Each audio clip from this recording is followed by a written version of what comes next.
fun comparison is between, I've got to get it straight for myself, a 1965 D-21 and a 1963 D-18. So just 2 years difference between the two of them.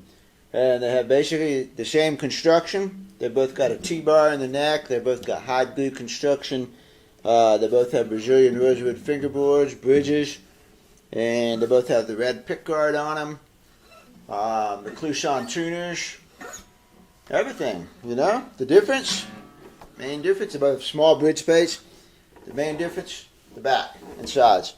This one's Brazilian rosewood, this one's mahogany. So what you're really hearing, they both have tortoise binding.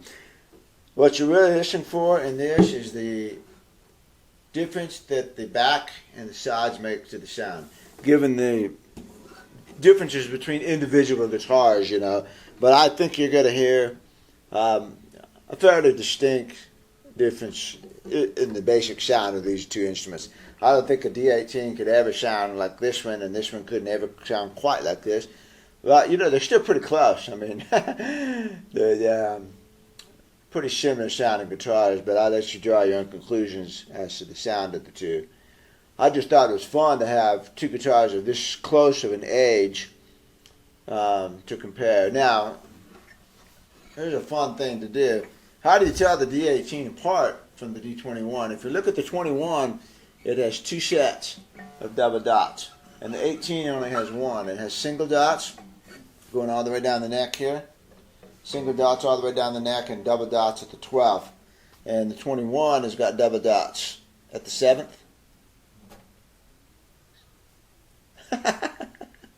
7th fret. Everybody's got double dots at the 7th and the 12th. So that's the 21.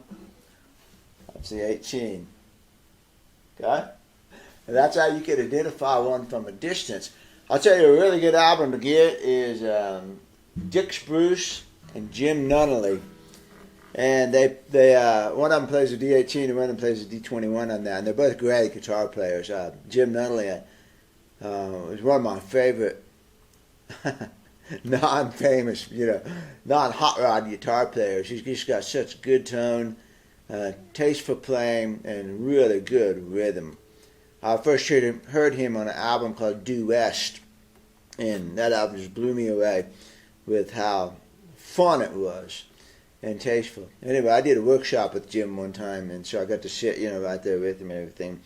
He's a really good guitar player. He plays with John Weissman and Jay Burge.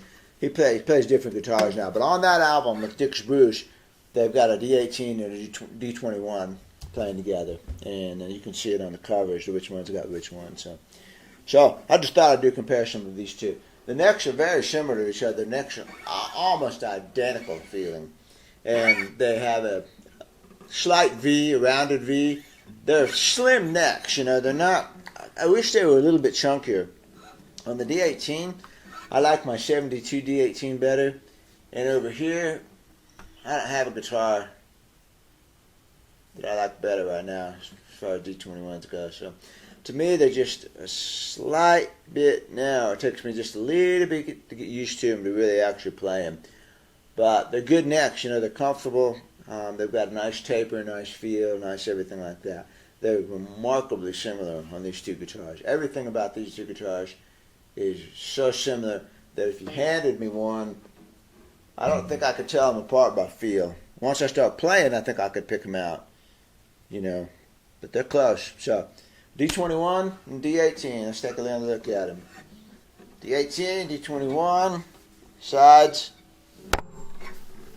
backs, and off we go.